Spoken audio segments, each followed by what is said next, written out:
Donna Teft from Pinehills, and today we're here doing our new series called Celebrating 20 Years of Stories at the Pinehills. Today we have one of our residents, Walter Robby Robinson. Welcome. Thank you. It's great to have you here, socially distanced. Yes.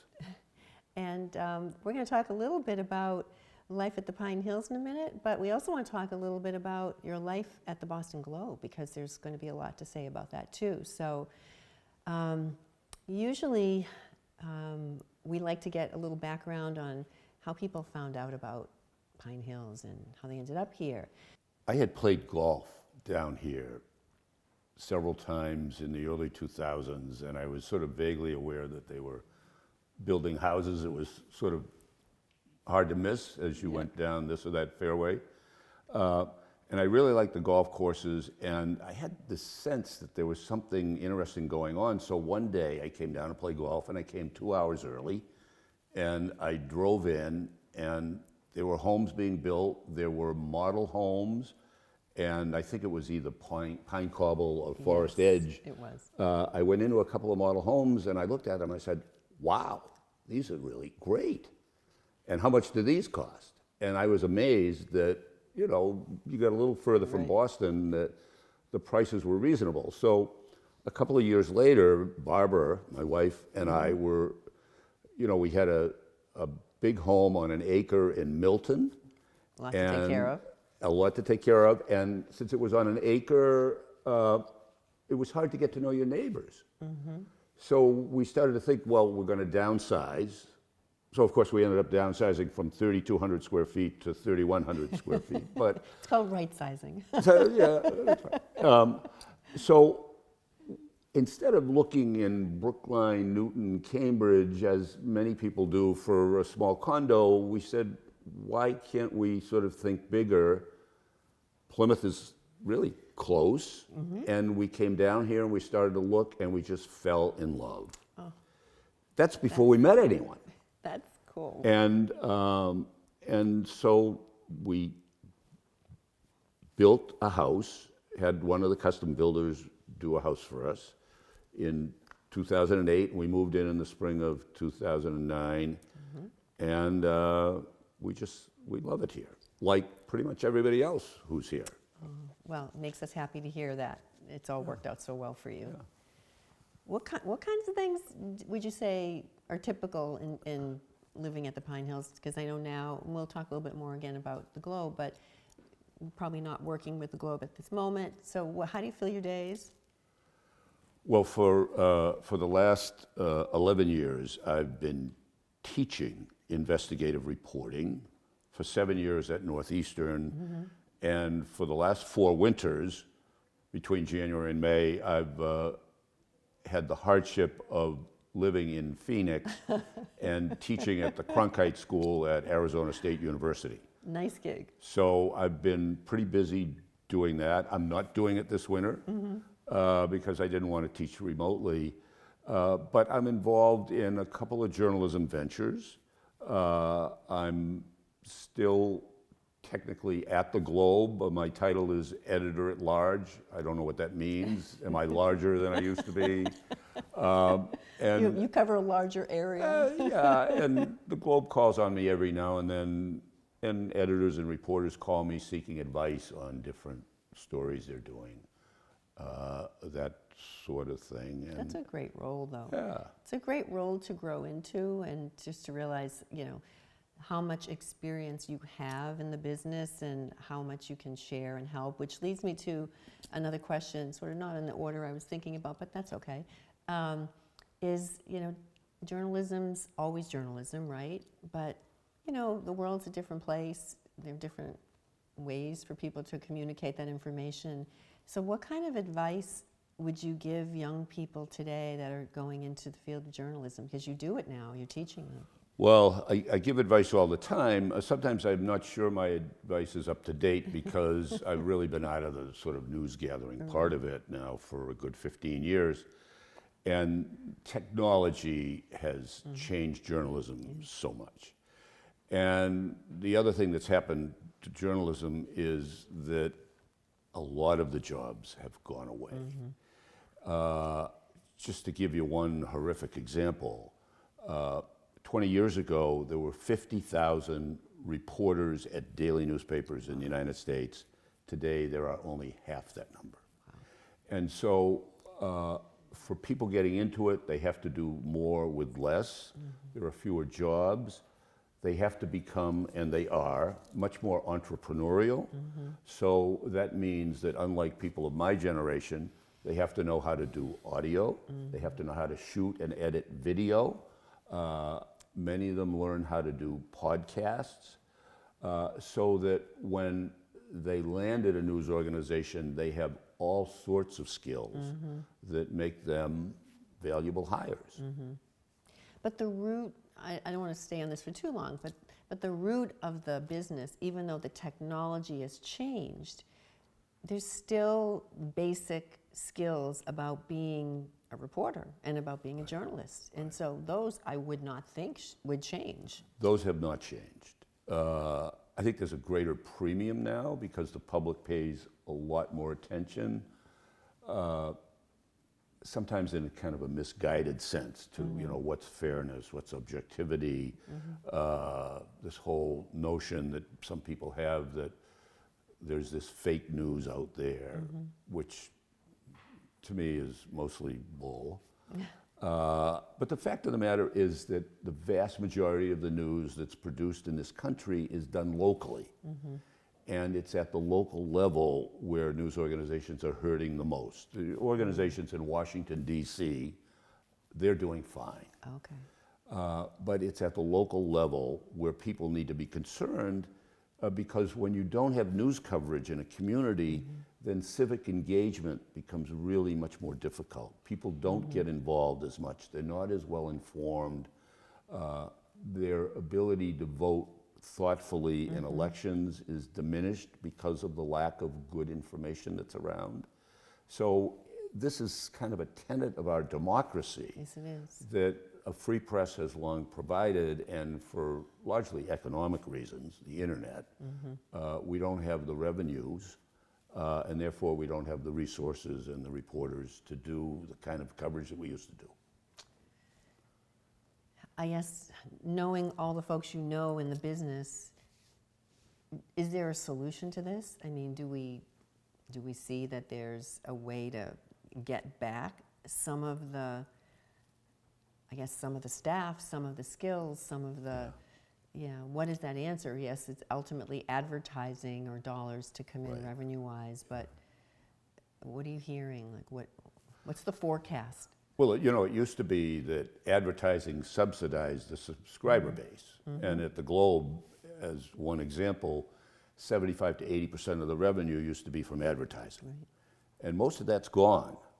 So the newspaper once had 550 people in the newsroom, now they have 230. But that makes us much bigger than many other major metropolitan dailies in the country.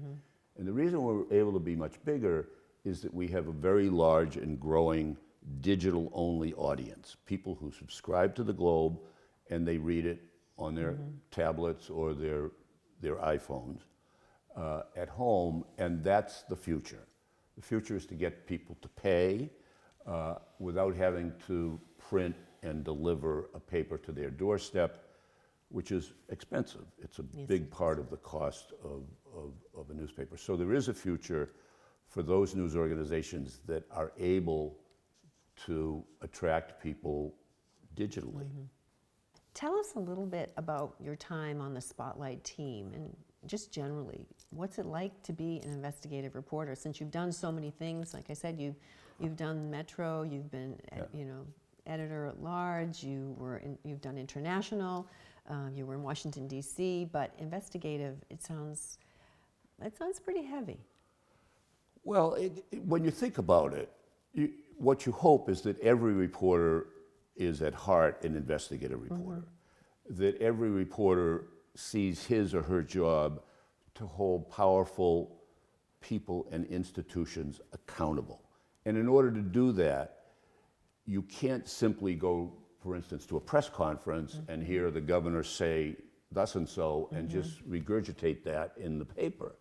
you have to dig deeper, you have to figure out who to call, you have to figure out where to get documents to see whether or not the public official is, whether he or she is telling the truth. So every reporter has that obligation to dig deeper. The difference in the Spotlight team, which I ran for 7 years, is that you have a group of reporters working together all at the same time on one story of major importance, and we take on very difficult topics, and we have the time and the expertise to go after records that other reporters don't have the time to get, to figure out how to get people to talk to us, to find, usually most of what we do involves systemic problems. So if somebody comes to us and says, I had this horrible experience with the government, we don't undertake an investigation of that until and unless we can determine that hundreds or thousands of people have had that same experience, so that it's a systemic problem that we're going after. The same thing happened when we took on the Catholic Church. Right, I'm sure it did. We started looking at one priest and very quickly learned that there were a whole bunch of other priests who had done the same thing, and the church had managed to cover it up. And once we realized that, then we knew that this was a huge and important story for the globe and for society. Yes, it was. Yes, it was. So on the lighter side of that, when you later on, when you found out that it was going to become a film, Silly. I mean, what did you think? I mean, if somebody calls you up one day and they say, "Hey, you know, Robby, you're going to be in the movies," well, not really, but Well, we had these two young Hollywood producers whose job was to develop properties and then market them to one of the big producers, came to us and said, we want to make a film about how you broke the story of the Catholic Church clergy sexual abuse scandal. And we looked at them and we said, what? Are you nuts? I mean, the work we do, there's an awful lot of drudgery in it. How are you going to make a film out of that? And they said, trust us. So they took 3 or 4 years developing this. They got a screenwriter and a director. The story was developed, and then they sold it to Participant Media, which put up the money to make it, which was actually was fairly low budget at $20 million. Now, $20 million to you and I is a lot, but to them, filmmakers. so they made the film, and of course we were still skeptical. Even though it had a great cast, It did. we thought, well, okay, so this will open in 2 theaters and go to video in a week. And first time we saw it really was at the Toronto International Film Festival, and it just wowed the crowd. And it went on to win Best Picture Oscar, and the Oscar for Best Screenplay. And we were obviously a little bit gobsmacked. Yes, you should have been. By that. It was, very cool. Film was amazing. And it's one of those films that you can watch again and still feel like you missed something in it, because there is so much content. There's so many details and so many twists and turns in it. But congratulations on that. And so, Robby, tell us what life is like now that you are out of the spotlight here at the Pinehills. Well, you couldn't pick a better place to be. Certainly in the last year, if you had to design the perfect place to ride out the coronavirus, it's here in the Pinehills. Oh, that's such a great compliment. we have a sort of very careful population. It trends a little older than average, so people are a little more aware of the risks and protecting one another. But the nice thing about it, both now and before and in the future, is how easy it is to make friends here, and how much people care for one another. We live on a cul-de-sac with 14 homes, and everybody is so close to everyone else. We socialize together, we look out for one another, we care about one another. And I think for many of us who moved here from other places, particularly people, and I'm certainly in this category, I think once we moved 5 times in 8 years or something like that. But people who've been around and never really got to put roots down. You know, when we lived in Milton, as I said, we lived in this neighborhood on 1-acre lots, and it was hard to get to know your neighbors. And we moved here, and we hadn't been here months when we had 100 friends. Oh, what a great And gift. Huh? there's just so much going on here. There were so many engaged people. There were so many activities. My favorite is golf. I mean, And you're good at it? I'm better at it because What's your I handicap? play a lot more of it because it's like right here. Yeah. And, you know, I mean, I think my golfing world probably includes close to 100 guys and some women that I play golf with. So those are people I know, and through them you meet other people, and through my neighbors. And our neighbors aren't just on our street, but we know people on adjacent streets like Hearthstone and Great Cane, who are friends of ours. And we see an awful lot of each other, sometimes by Zoom now. Yes, unfortunately. But it's just, it's the community. I mean, it is the best definition of any community that I've ever lived in. And I think pretty much everybody here would agree with that. Well, thank you so much for joining us today. And it's been so great to learn so much about what it was like to be at the Globe and still work at the Globe sometimes, and just hear how you feel about life here at the Pine Hills. And again, thanks so much, and thanks for being here. Well, thanks for having me.